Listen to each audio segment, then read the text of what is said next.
Well, this is our cat picture behind me.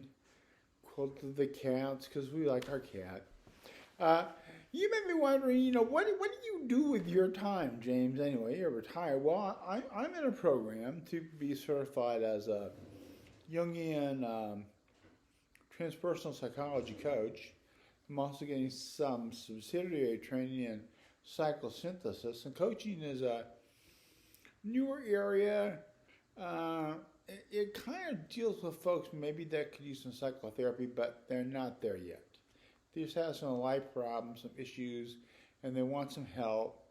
And in general, the way I see it, though not everyone sees it this way, they're looking for short-term help, 3 or 4 sessions. So I do this coaching thing, and anyone out there that hears this that wants to be coached. I have about another 3 weeks. We're going to start again, but I'd be happy to help you. Just contact the church. I'm not sure if my email is on this. I think it is. So contact the church, if not me. The fee is exactly $0. My friend who does this charges $1.15 an hour.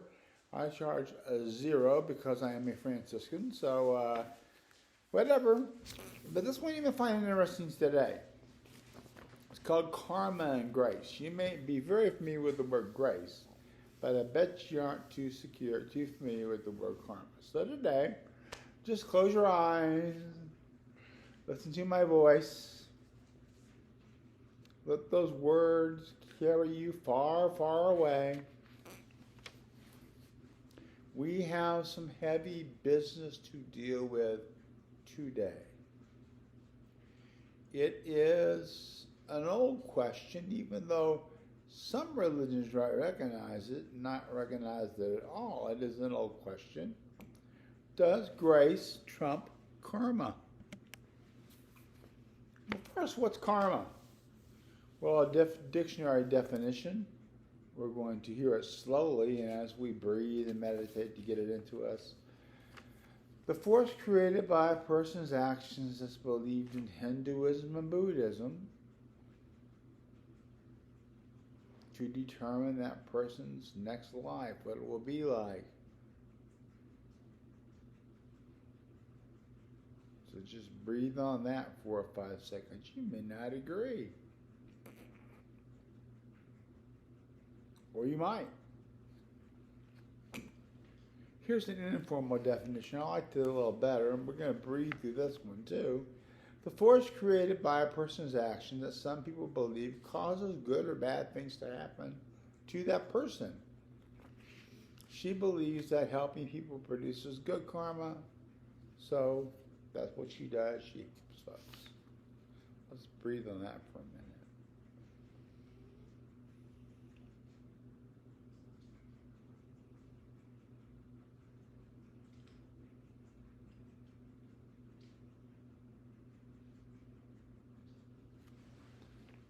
Who believes in some version of karma?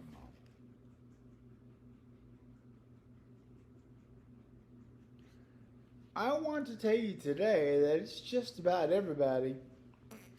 You heard the old phrase, what goes around comes around. You've heard the old phrase, give them enough rope to hang themselves. You heard them say, they got what's coming to them. Listen to St. Paul. Don't be misled.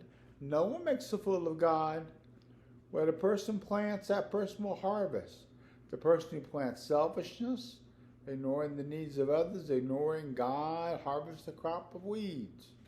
And that person will have to show for his life, all he'll have, or she will have to show is weeds. But the one who plants in response to God, letting Spirit do the growth and work in that person, harvest a crop of real life, abiding life, abundant life.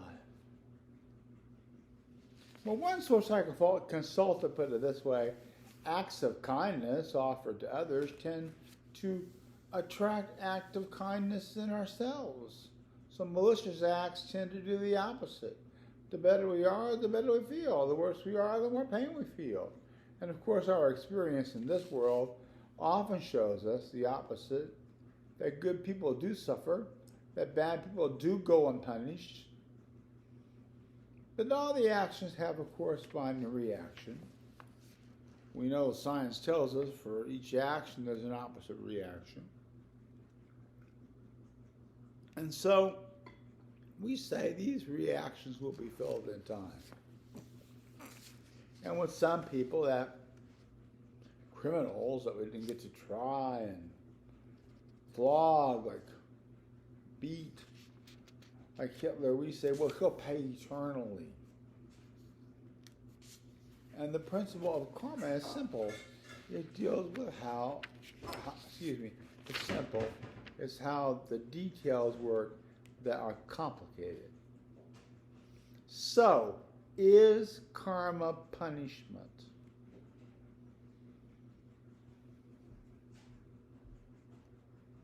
Rachel Hall writes, and listen to this, breathe as you listen. Karma is not a punishment. It is an opportunity to experience a harm or a wrongdoing that we've done to another or others, so we can understand and learn that it's not something we would ever want to repeat again. I have a friend of mine, she tells me all the time, one reason she's come here is because she was up there somewhere and knew she needed to learn something. She came down here. Well, in that case, karma is the teaching tool. Further, karma is simply rebalancing or correction of anything that is harming others. Yet at the same time, it can bless us as we re-experience all that we left behind that was true and loving. And we can certainly experience karma as punishment.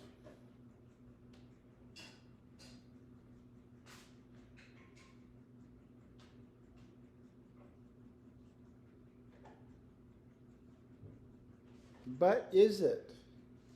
Is it a law of the universe like death and taxes?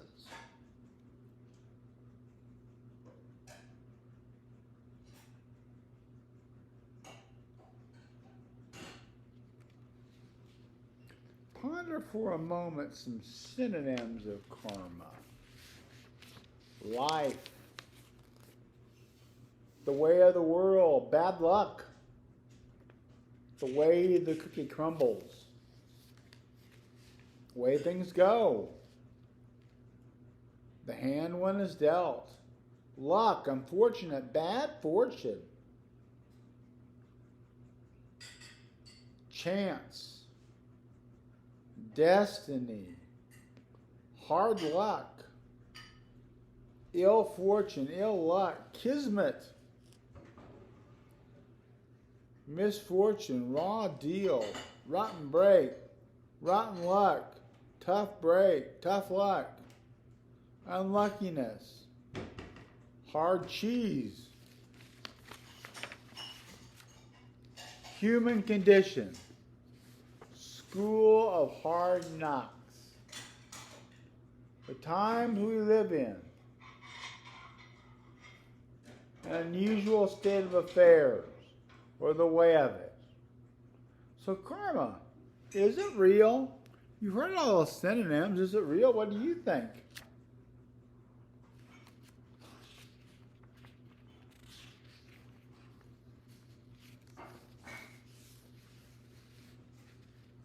But what about grace? What is grace? Here's another dictionary definition. Consider it for a moment. Grace is approval, favor stayed in his good graces. It can be archaic, like with the word mercy or pardon. It can refer to a special favor or privilege. It's a disposition or an act of, or an incident of kindness, courtesy, or clemency. It's a temporary exemption or reprieve. Well, where does grace come from? The name Grace, like some girls are named Grace, some women are named Grace, some men are named Grace. The name Grace is of Latin origin and refers to the phrase, the grace of God. And grace is one of the most popular virtues that have been used as names. It's historically pretty much a feminine form of name. While common Christian teaching teaches that it's grace, it's unmerited favor, unmerited love of God, we don't have to earn, that God gave to humanity. So within Christianity, there are different concepts of how grace is attained. Ponder a few of each of these from grace. Kindness, benevolence, generosity, mercy, benefaction, beneficence, charity, compassion, forgiveness, goodness, goodwill, love, quarter, clemency, kindliness, leniency, lenity,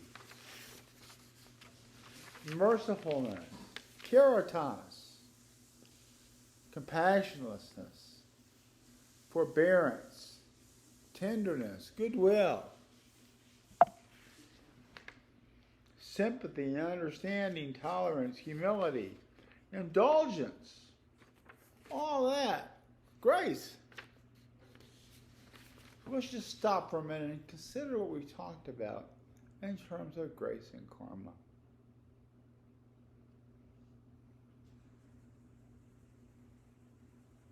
They might seem as opposites, or they might seem to go hand in hand. Sometimes they might even seem to be the same thing. As in the case of something sometimes people call tough love. So karma is a law of the universe, and that is how I have found it.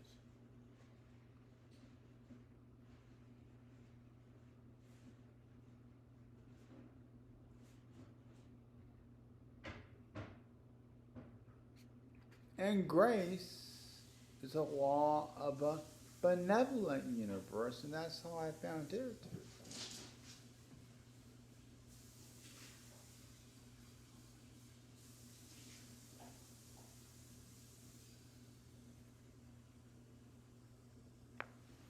What does Spirit say to you?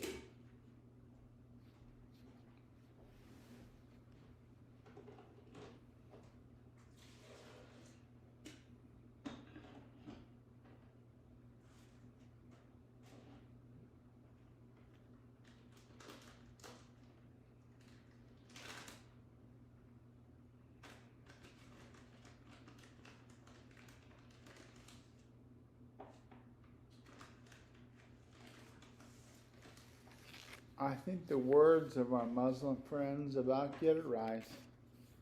In the name of Allah, the Beneficent, the Most Merciful. What is karma? What is grace?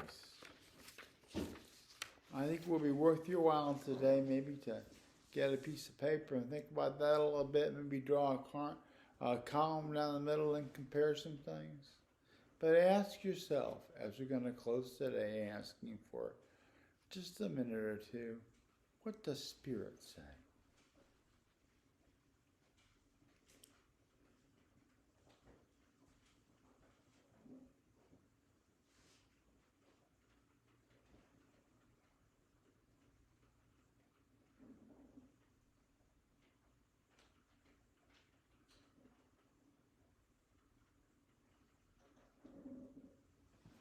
Namaste, my friends. Namaste. Blessing to you.